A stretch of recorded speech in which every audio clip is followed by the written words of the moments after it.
stand on the table? Yeah, there we go. Yeah, that's you. That's you right there. Yeah. And this is, look into the camera. Okay. This is Felix. This is Felix, the Glubermeister. You know, we didn't hit 1,000 subs, but I thought, you know, since it's the last lecture. Oh, it's okay. Oh, he's definitely a baby. That's true.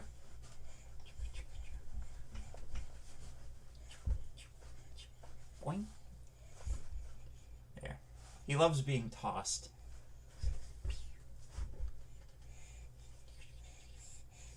Yeah.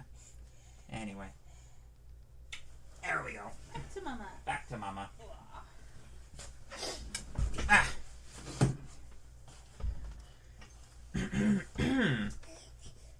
There we go. Yeah. Yeah. Yeah. Yeah, your dad's doing a lecture. That's right. Boop. Okay, yeah. Go, Fields. Oh, yes.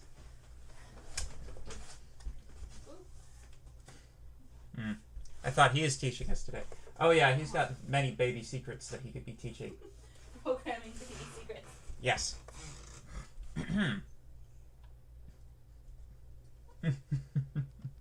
Yeah, I was way ahead of you, Ethan. Yeah.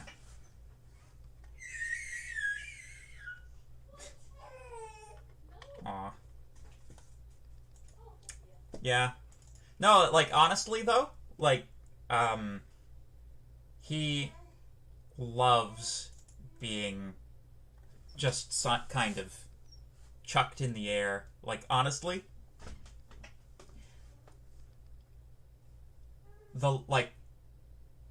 if your hands leave, like, break contact with him while you toss him up and then you catch him again, that's his favorite thing. That's his favorite thing ever. Don't worry, I haven't injured him doing that yet. All you worry warts.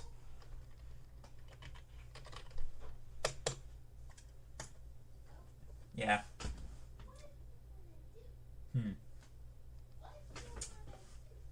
Cool. So, it's a review session. So, what do you want to review, guys?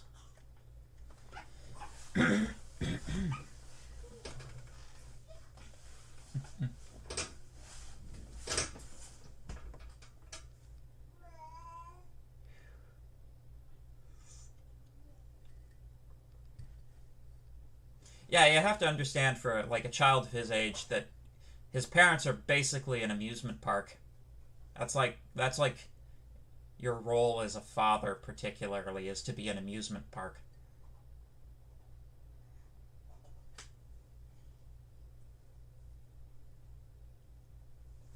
What things can we expect on the exam?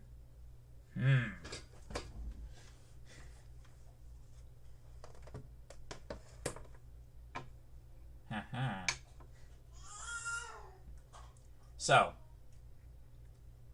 what things could we expect on the exam? Okay, these are all good topics. I'm gonna write some of this down. Let's see. Do I have? All right.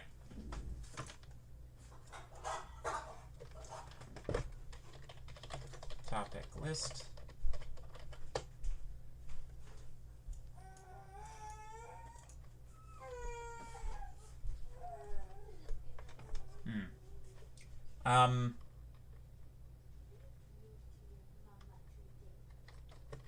Exam expectations.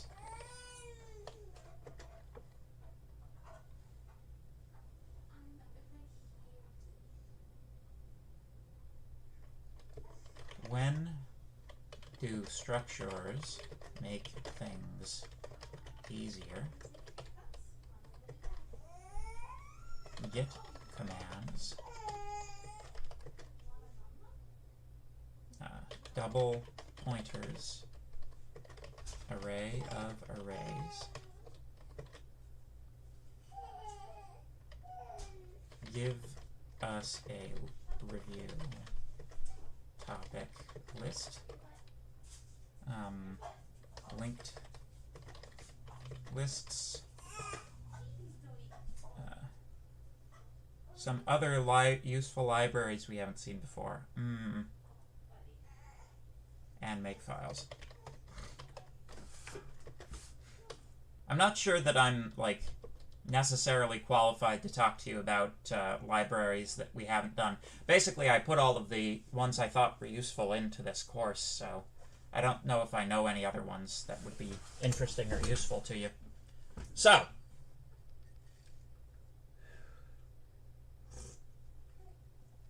let's get right down to brass tacks, shall we? So, what should you expect for the exam? Number one, it will be occurring in the same format as the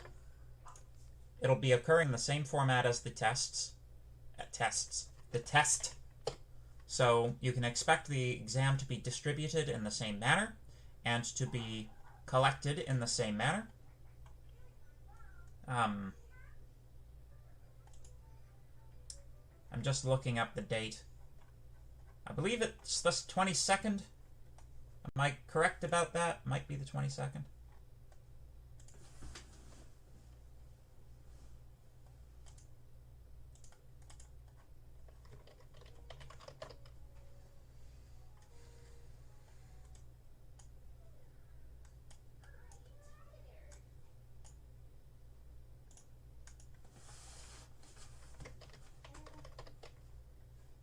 No, I'm sorry, it's the 20th. I'm sorry, pardon me. So it is... blah, blah, blah. The Monday after next.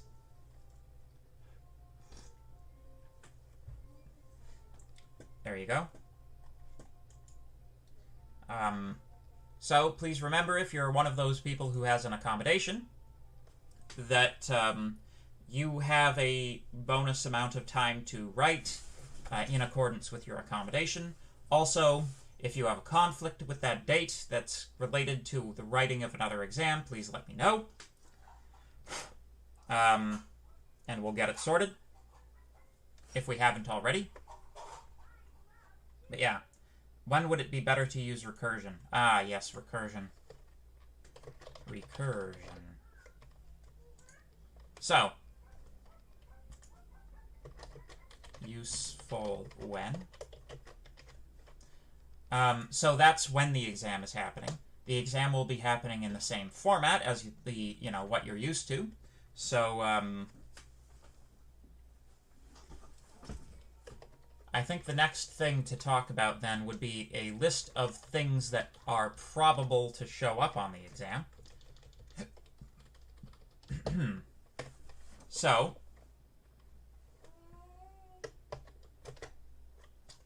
normally I just kind of look through the topic headings, you know? Let's see here.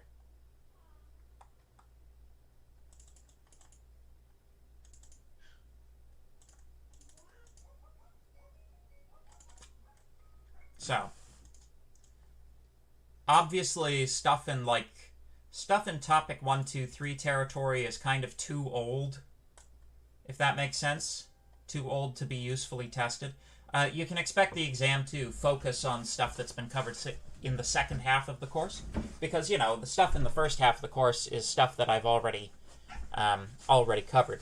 So unless you're having a great deal of difficulty with with the sort of baseline skills and, obviously pointers are something probably you'll want to review, but probably you don't need to necessarily do much review in the topic 1 through 5 area, with the possible exception of recursion, but, you know. I'm not sure if I'm going to include recursion on the test, because we kind of already tested it, didn't we? So, good topics. Pointers. Pointers for sure. String manipulation. For sure. Data structures. For sure. I don't normally do pre-processing. You know? It's kind of like ancillary skills. It's really hard to base a question on it. And, you know, that sort of thing. We already tested pointers, so we don't have to worry about testing them again. Well, yeah. See, I liked that question on the test because it kind of tested pointer arithmetic. So you're actually kind of right, but you'll still need to know pointers, right? Because data structures and string manipulation both use pointers, like directly, so it would probably be good to review them. And besides, this is a review topic list, not a questions that are going to be on the exam list. Loopholes.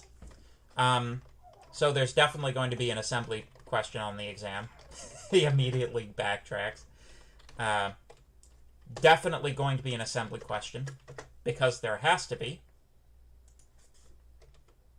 And, you know what, I'm gonna say prepare for a makefile question.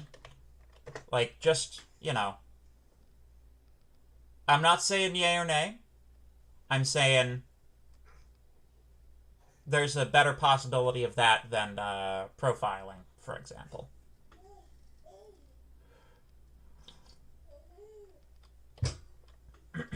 So that's a nice round 5 topics, wouldn't you say?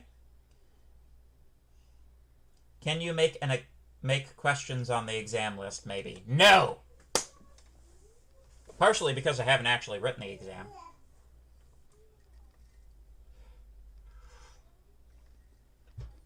So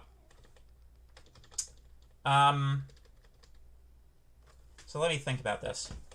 We've got...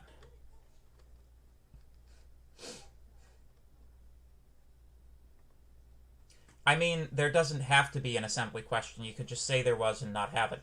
Ah, yes, but then I would have to be, like, reporting that... I would have to be reporting data that I'd falsified, so I'm not going to do that. I'm actually going to collect the data. Is there going to be practice questions for, like, the midterm? Yes, we're currently working on putting together a practice exam. That'll be released, hopefully, I think sometime this week. Basically, we're just going to package up last year's exam and give it to you. Unpopular opinion, but the A5 questions with assembly were great, so bring on the assembly. Oh man, you are talking like a programmer from the 1970s. Oh, and the 75% mark for the survey. I have to send me an email to remind me about that. I gotta check with the... I gotta email somebody for that then. Yeah, like the assembly isn't too bad, you know? It's like... It's definitely different from what you've done so far, but I noticed that, like, nobody asked for assembly questions as, like, a review topic. ... Cue people asking for assembly questions as a review topic.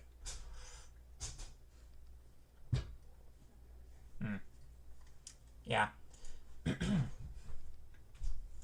Well, you understand with assembly, like, I'm like, I have a hard limit in terms of the difficulty of a question I can ask, just because you don't have the abstraction mechanisms, you know? My second assembly question kept crashing because it looped so many times, so I had to optimize it. Ha! So now you know how to optimize things in assembly. That is a useful skill. So,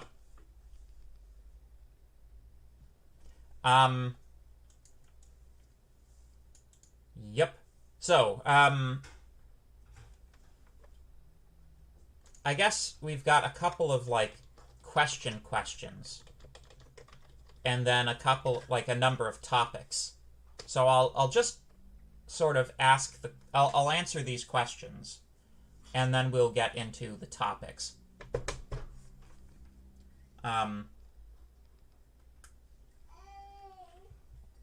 So, when do structures make things easier?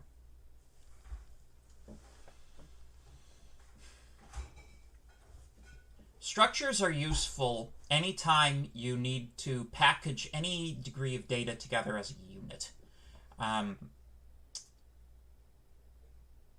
Asking me when do structures make things easier is kind of like asking me why do classes exist?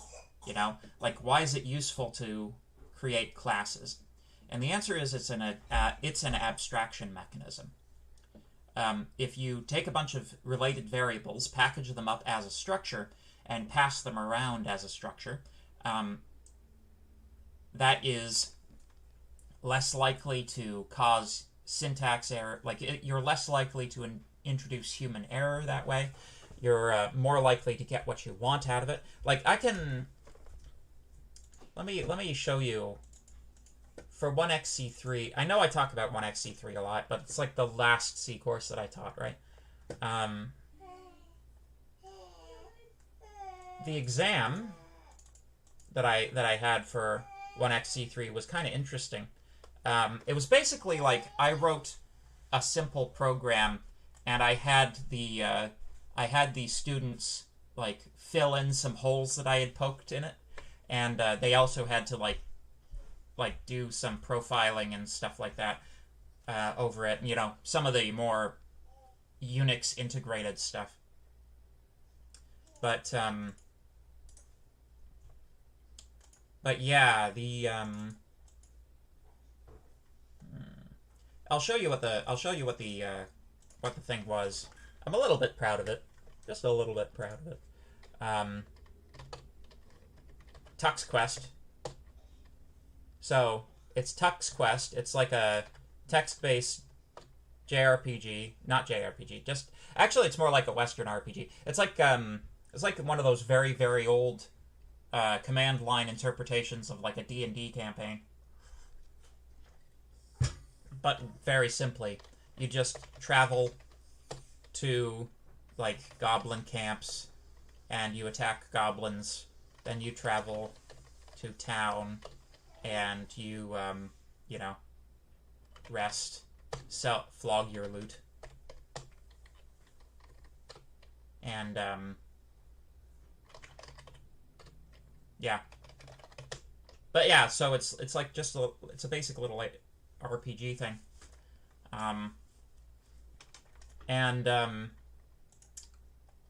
so some interesting things about it, right? The way that it's organized in terms of the structure of the code is that we've got stat blocks, right? Oh, that's horrible. Can't read that at all.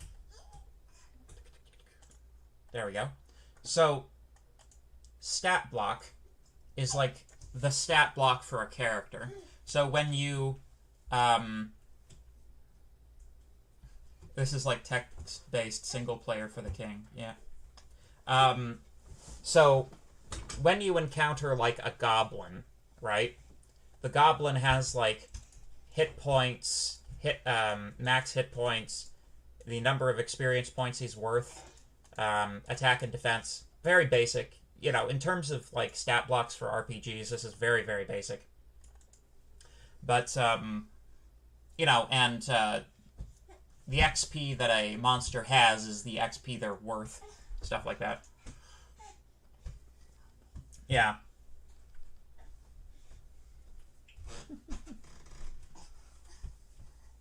Little munchkin.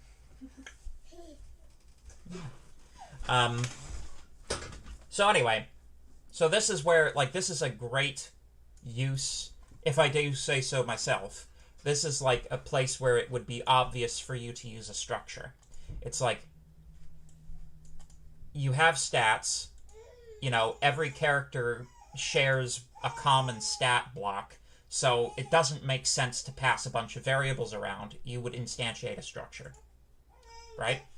And if I take a look at the C source file, no, that's not what it is. It's locations, I think, instantiates. Yeah, so there's the town loop.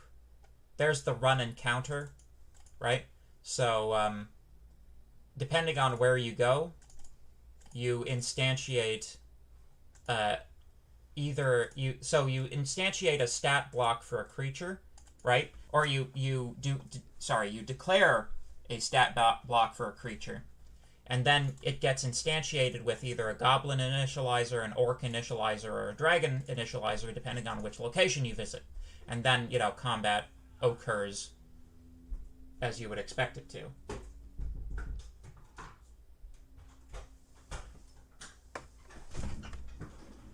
Oh, it's a delivery. Okay. It's like strange man on my doorstep, but it's a delivery guy. So that's one application of stat blocks, or stat blocks. Stat blocks would be one application in like a video game sense, but you can imagine that being useful in other types of senses as well, I hope. Yeah, so hopefully that answers your question.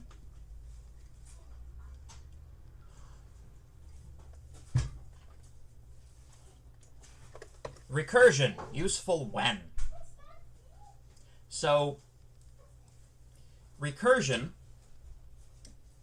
is primarily useful when you have a problem that can be defined using an inductive structure. So, it's difficult to explain it without you guys having taken a data structures and algorithms course, and to some degree I want to just say something like, just wait till next semester when you take data structures and you'll understand what recursion is useful for. But it's like,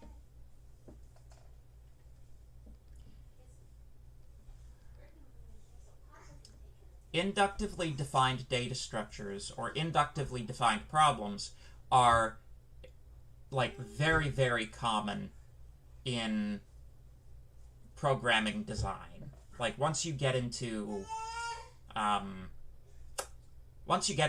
the higher, more abstract types of coding, it's very, very common to see recursion. In fact, I believe I'm using recursion inside of tuxquest, in fact, to do inventory management. That would be in utils. Display image, no. Inventory, there we go. Add item, sell item, display inventory. Well, maybe not. Maybe I didn't use recursion here, but but yeah, so whenever you have something like a linked list or a tree, a matroid, like lots and lots of things. Lots and lots of things use recursion. Would you be told specifically on the exam if you wanted you to use recursion? Yes. I have a rule that I'm not allowed to mark you on something unless it's in the question. Unless it's like something, if I say explicitly, don't ever do this in lecture, and you do it on a test, that's like, well, I told you not to. But, with respect to, if it's a recursion question, like, normally I'll put recursion, like, right in the title of the question, so that there's absolutely no ambiguity whatsoever that I expect recursion for this question. So, like, go-to statements. No. Yeah. Yes! Yes. Pardon me. Something I tell you never use. Yeah. Do not use go-to statements unless it's assembly programming. Yeah. So, okay. So, recursion. So, let's talk about these. I'm going to start a survey, see which... this will determine what order we do these in. Which first? Because I'm not sure we're going to get to them all. Double pointers. Array of arrays. Linked lists. Make files.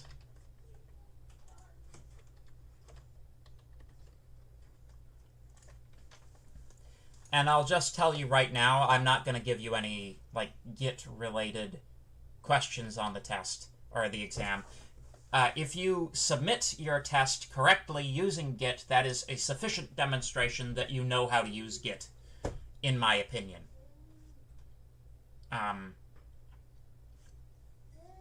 Yeah.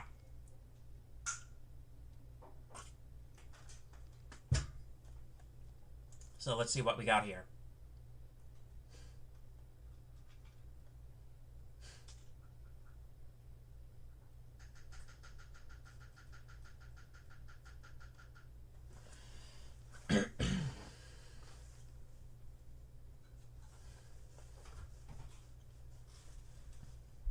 Right now, double pointers is definitely winning.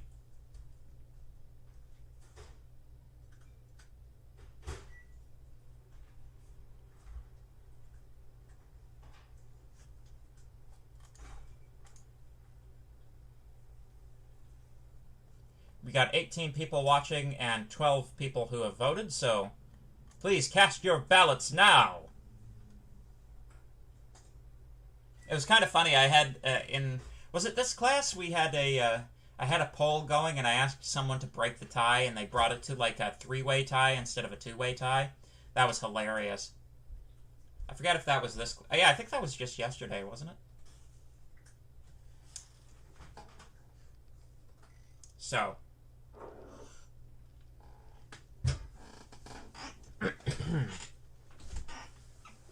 I think that's good enough.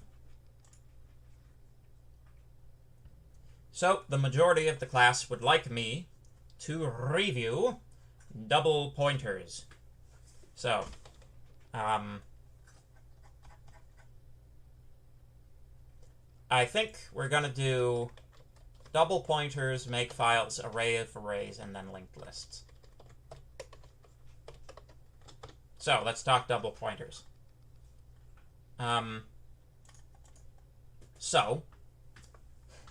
Conceptual introduction. A pointer is a value stored in memory that points to another address in memory, right? So the value contained in the memory cell is the address of another memory cell. So this is not, like, this description applies to both pointers and double pointers. The only thing that distinguishes a double pointer from a pointer is when you have a double pointer, you have a memory cell which contains a memory address, right? Which, if you follow that memory address to another memory cell, that memory cell also contains a memory address that points to some third cell that contains an actual value. So the most common use of these let's see here, 2MP3.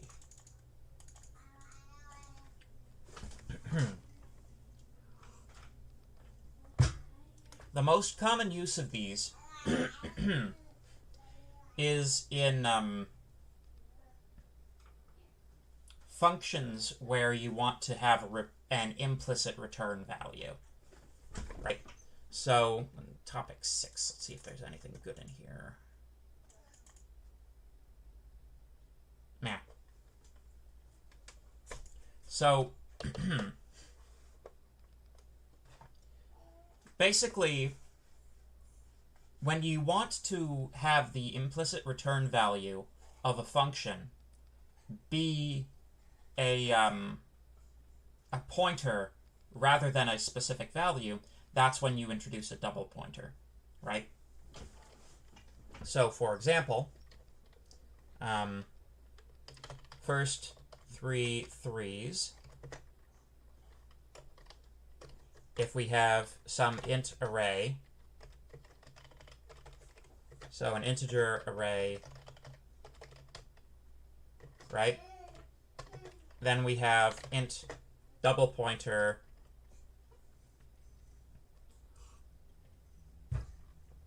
3 1, int double pointer 3 2, and int double pointer 3, 3. So what this thing will do, very simply, is, ooh, should probably have the size in there as well.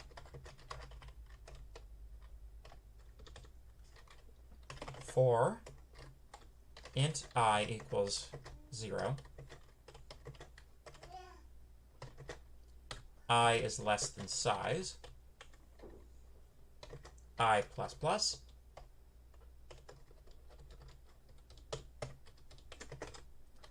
if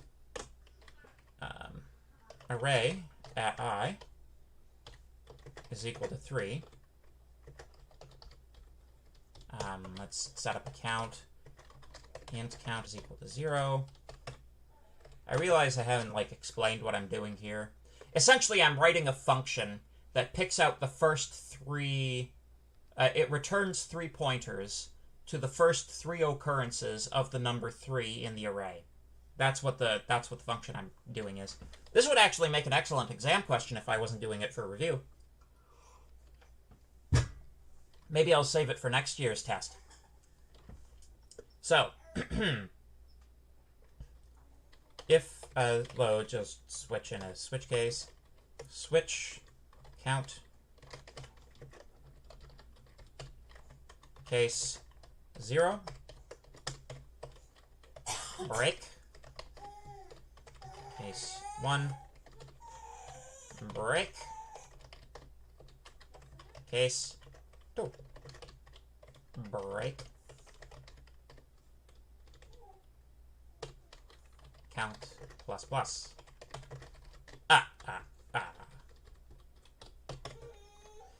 So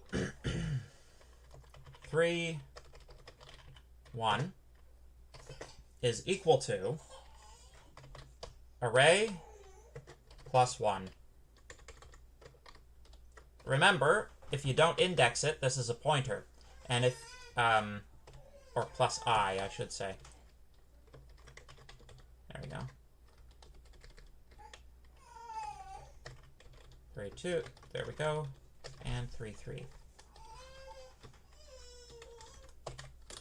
So,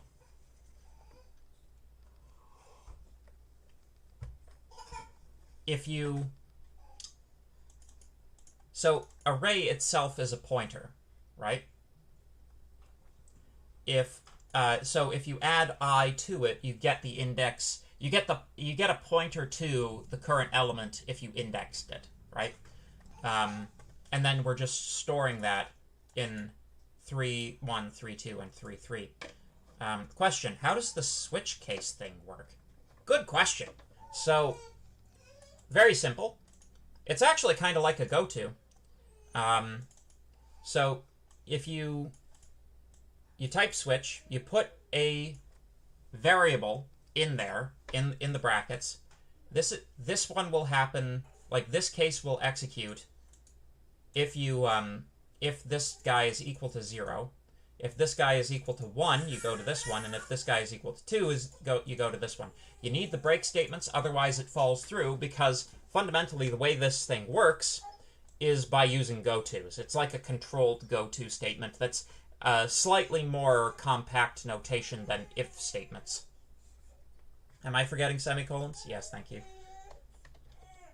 Always with the friggin' Python programming, I tell you. Alright. Is it a variation on the dark arts? Yes, it's like a controlled version of the dark arts, yes. Generally speaking, switch cases are acceptable. So let's say we had an array, int array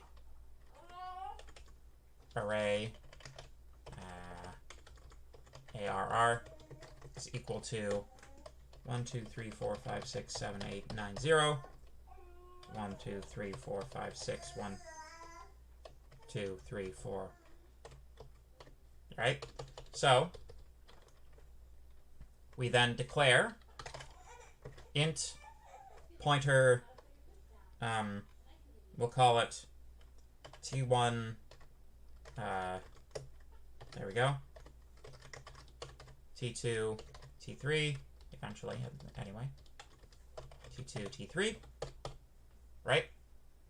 We then call the function, which should return void. First three threes. We give it array. We give it 1, 2, 3, 4, 5, 6, 7, 8, 9, 10, 11, 12, 13, 14, 15, 16, 17, 18, 19. 19. And then we give it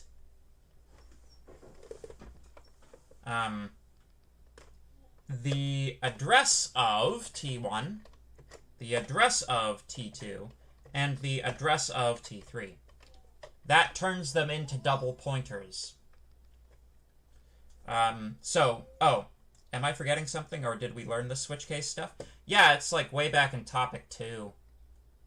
Or topic 3. Like, well, you can take my word for it. So, we can then print f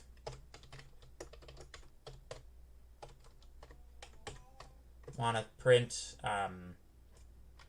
T1 itself, and we want to print array at, or we want to print the value at T1, so we'll want to dereference T1. So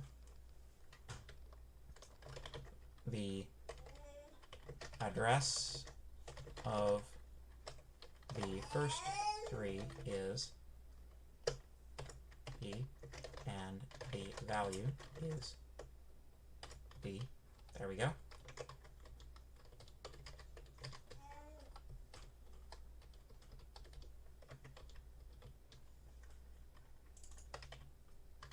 Second, third,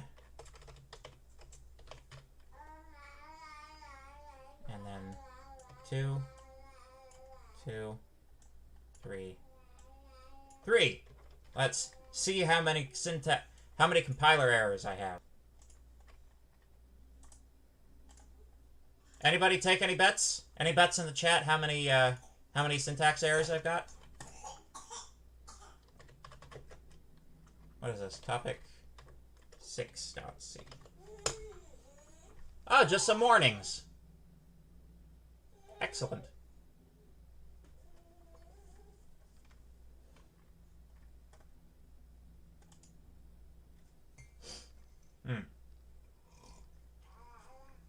Might still work. Let's see.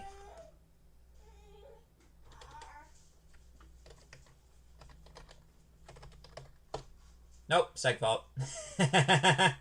Alright, let's see. Oh! Alright, I'm forgetting to dereference here. Yeah, so I'm sure all of you knew this, but in order to write to the value at an address, you have to dereference it on the left-hand side of the equal sign. I should actually listen to my warnings, eh? Yeah, there go the warnings. And there we go. The address of the first three is this guy, then that guy, then that guy. The values 3 each time. So there you go. Double pointers. Good?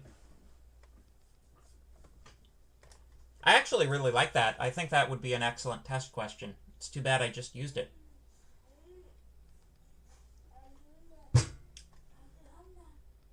Too bad.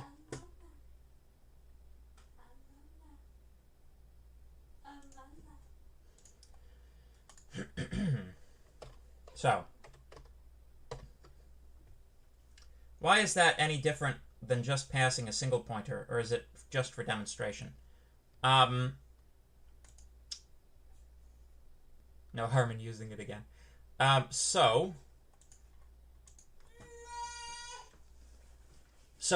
critically, like, the reason I did this example this way is that this only works if these guys are double pointers, right? So what we expect as output, implicit output, is a pointer, right? So what we have to do is we have to give this program the memory address of the memory cell we expect that pointer to be in at the end, which means it's a pointer to a pointer, which means it's a double pointer, right?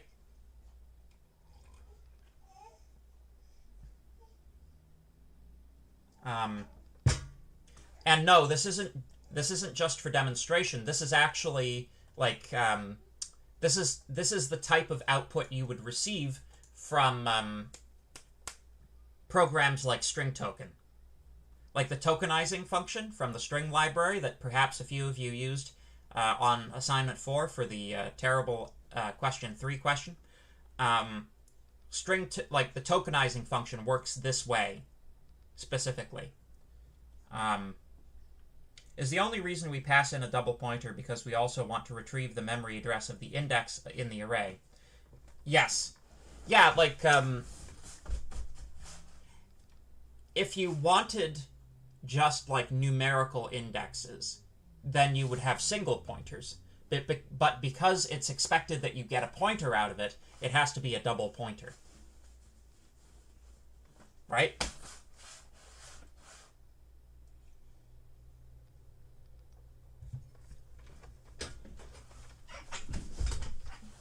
Good. So, let's take a look here. Good.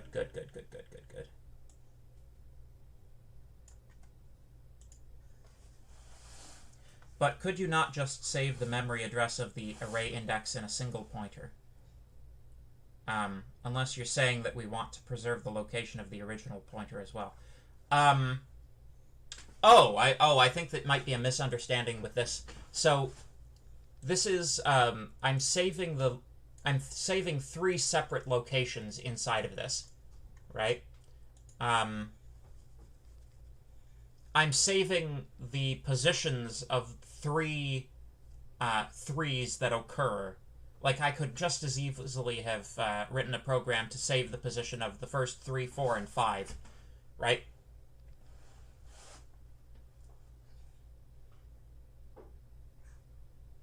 Would I be able to do brief pseudocode of what I just did again?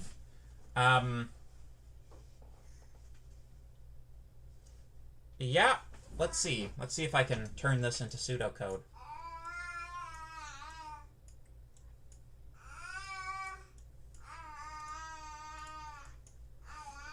So I'll just do the function.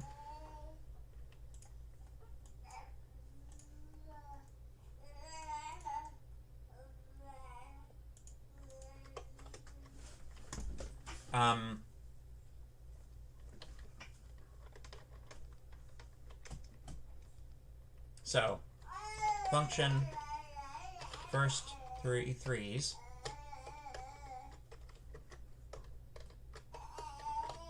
I'm just going to use Python-esque syntax for this. Takes an array, size 3, 1, which is double pointer, T2, and D3. So, declare count variable initialized to 0. Loop over each element of array. Maybe this would be more useful, like straight sort of half C, half Python. So in Python, it would be like for lm in array if lm is equal to 3,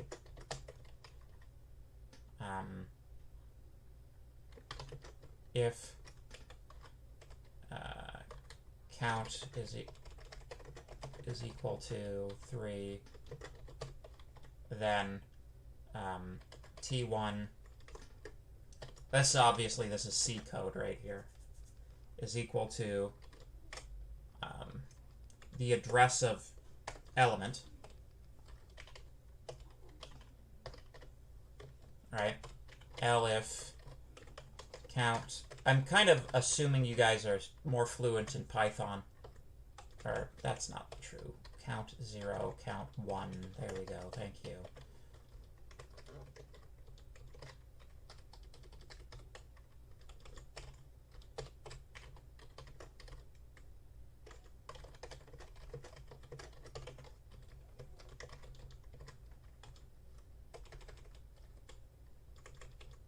Three. Good. And that's it in Python. I don't know, Sonia, I don't know if this, like, counts as pseudocode. I know, like, for me, Python is kind of like pseudocode, but hopefully, does that make things a little more clear, what's going on there? Now that I think about it, why couldn't we just use single pointers in the function, and then when we assign the value, we could just write 3, 1 is equal to array plus I instead of...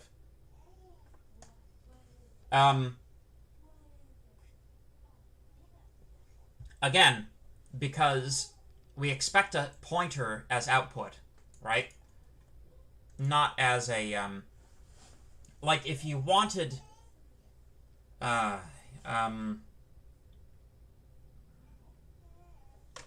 like, this is specifically to get pointers as outputs, right? If you wanted to rewrite it to get integers as outputs, you would do it this way.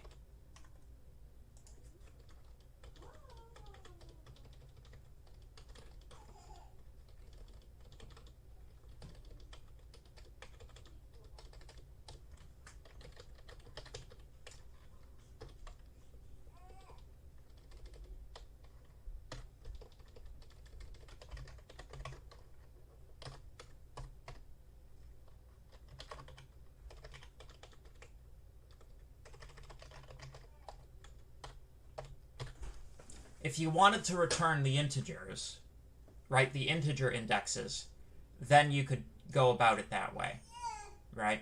But because we expect pointers as outputs here, you got to have double pointers here, right?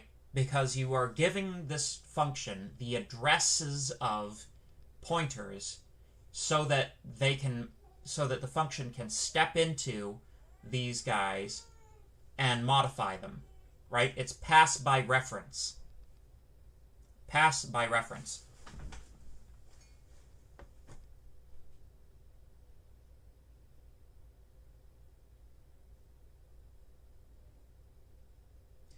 That's why what I was thinking as well. Since we never use the double pointer, the only reason we could I could think of is so that we preserve the memory address of T1, for example.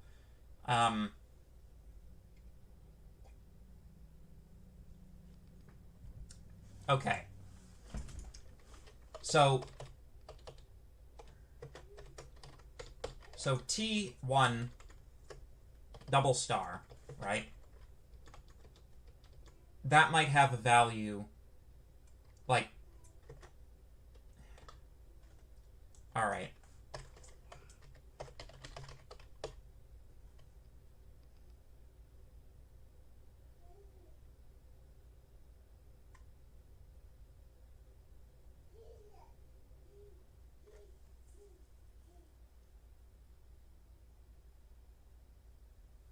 In this second case, why can't you just print out T star T1 and isn't that the pointer address?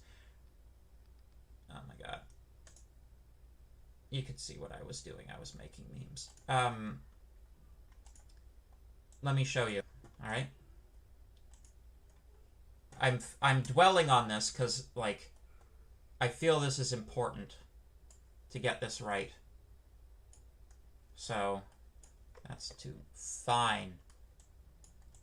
That's better. So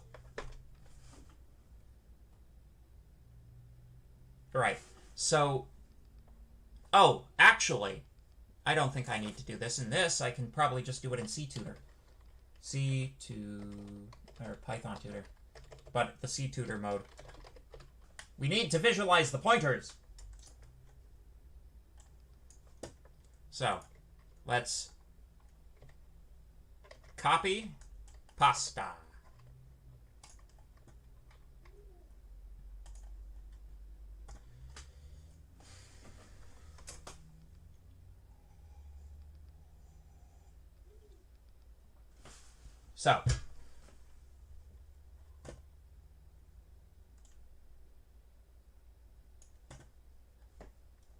So, initialize our variables, right?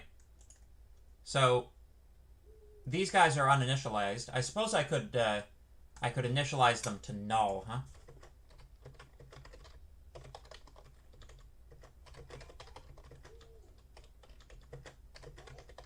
In fact, setting them all to null at the beginning would actually, like up here, that would be a useful thing to do.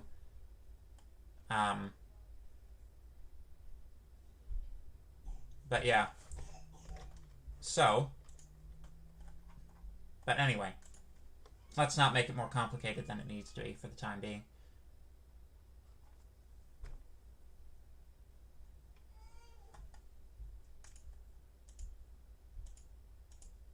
So, all three of these guys are null. Our array is initialized. We jump up.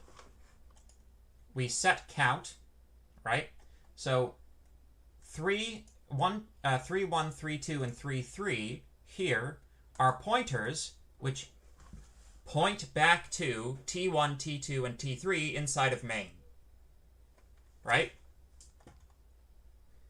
So, count is 0. We then initialize I as well. We go through it, testing to see what value becomes 3. So we've determined that at value 2 we get a 3. So we switch on count and jump to case 0. So the dereferenced 3, 1, that is to say this guy, then has the array address plus 1 popped in there. So you can see that is a pointer to an integer, right? There you go. So we keep going until we find the next one.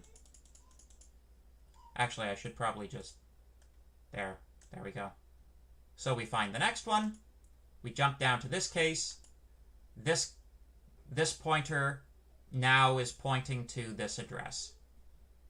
Right? Then we go again, find our third 3, and there you are. So T1 points to the first 3, T2 points to the second 3, T3 points to the third 3. But these are pointers. It's like, if the question asks you for a pointer, you give a pointer. If the question asks you for an integer, you give an integer.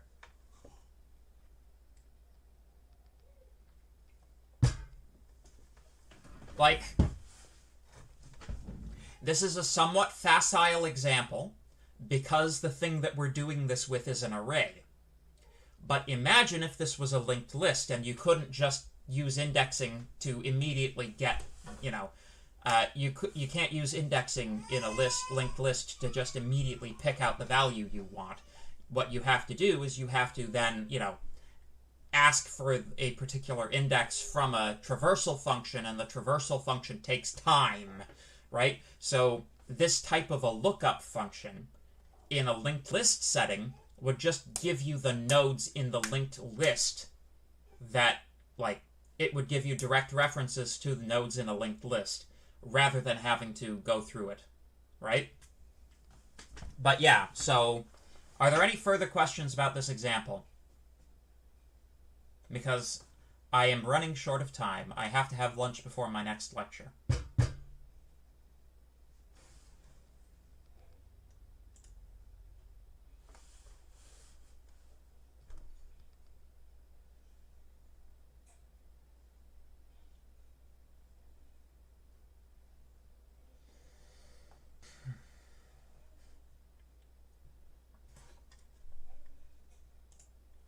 The most crucial thing about this, however, is that once the function finishes and is closed, and the stack frame closed, these pointers remain, right?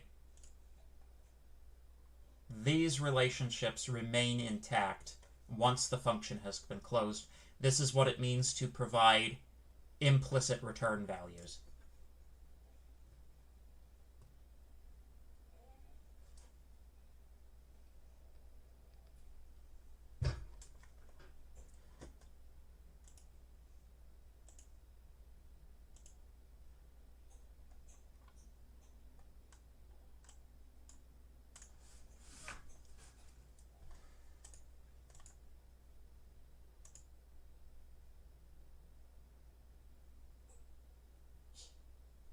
Is this a hint for question 2? Lol. If you want it to be a hint for question 2, then please, you know, that's entirely up to you. Yeah. Good.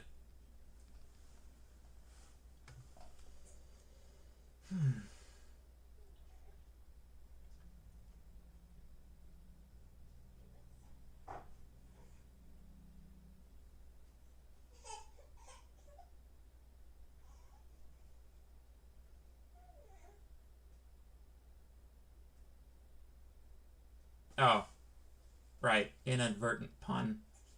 Gotcha. So it goes.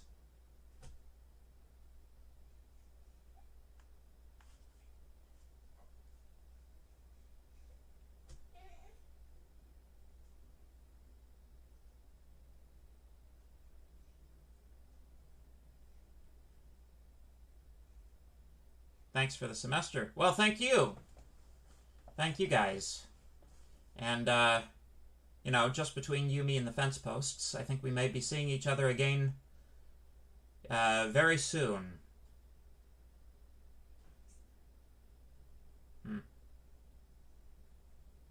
Wanted to be here for the last one. Well, thank you. It's a pleasure. And perhaps next semester, we might be able to have some actual in-person lectures together.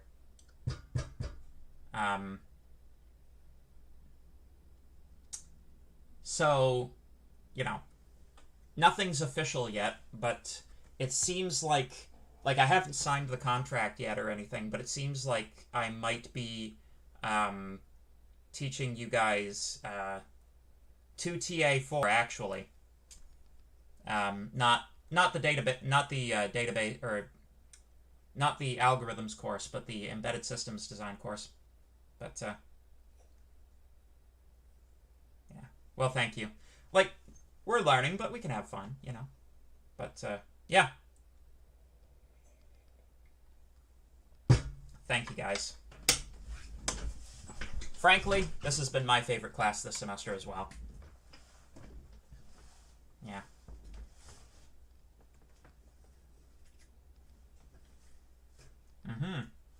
Again, nothing's official yet, but that's the way it seems to be heading.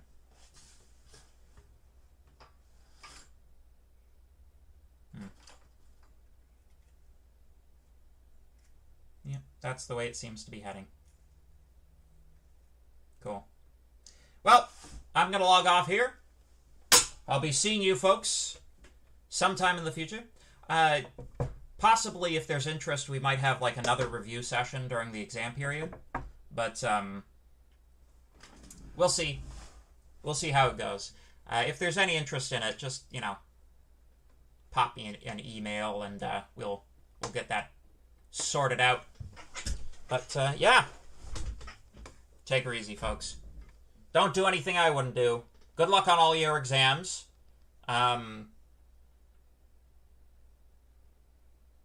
Remember to eat cheese or other protein-rich foods prior to writing an examination. It really helps. Don't drink a lot of water before an exam, because then you'll have to pee.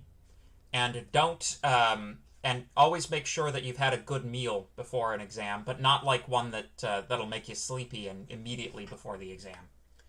You know? And don't rely on caffeine. Caffeine is not your friend. Take her easy, folks.